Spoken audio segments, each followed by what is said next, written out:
اصعب حاجه في الجواز هي الاستمراريه، ان احنا نبقى واعيين ازاي نكمل في البيزنس. نفس الكلام، اصعب حاجه ان انت تكمل في البيزنس، اصعب حاجه ان انت بتطلع اوتبوت افري داي بطريقه مختلفه علشان تقدر توصل ان انت ما يبقاش عندك نمطيه ولا في الجواز ولا في البيزنس. محتاج تفكر اصلا بشكل مختلف، محتاج تفكر بإنتاجية. علشان الإنتاجية تزيد محتاج تعمل إيه؟ الاستمرارية مرتبطة بالإنتاجية. في إنتاج مختلف بيطلع كل يوم، في بروجرس وفي وفرة بتطلع كل يوم، في اختلاف بيتحرك عليه كل يوم ولا لأ؟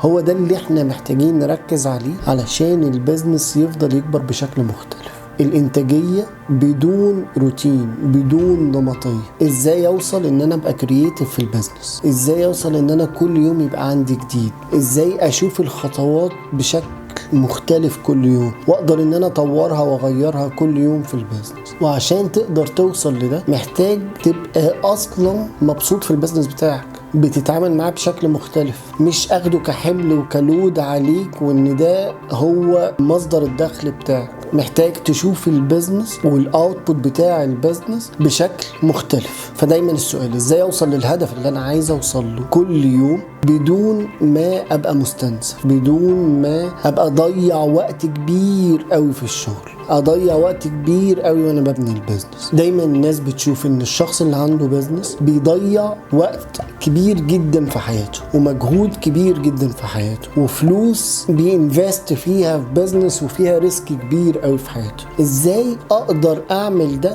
بدون ما اقعد افكر في اصعب 3 حاجات بتواجهني؟ الفلوس والوقت والمجهود، من غير ما هم دول اللي يعطلوني.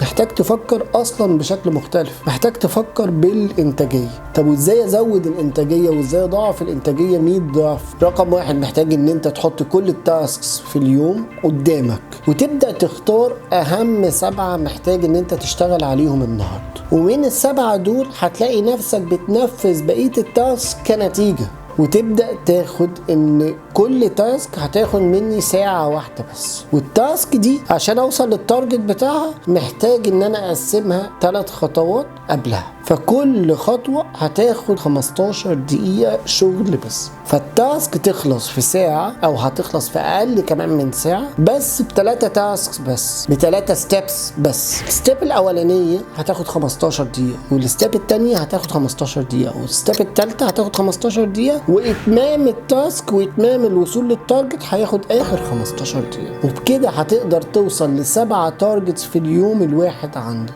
هتلاقي اليوم عندك مختلف، وهو ده اللي تقدر تطبقه سواء في البيزنس او سواء في الجواز او سواء في كل حاجة في امور حياتك. لو انت شايف التارجتس ال7 تارجتس اللي انت محتاج توصل لهم في خلال اليوم، هتقدر توصل ان انت تقسمهم كستبس، وبيها تقدر ان انت توصل لهم بكل وضوح. لكن طول ما انت مش واضح قصادك التارجتس اللي انت عايز توصل لها في خلال اليوم، عمرك ما هتقدر، وهتحس دايما باللود في البيزنس وفي شغلك وفي علاقاتك وفي كل حاجة انت بتعملها عشان توصل لها التارجت. طيب اللي لقيته واحنا بننفذ كونسبت ال15 دقيقة او ال15 minutes، اصعب حاجة بنواجهها ان انا ابقى شايف ان التاسك دي اصلا هياخد مني اكتر من ساعة. بيبقى قصادك حل من 3 حلول.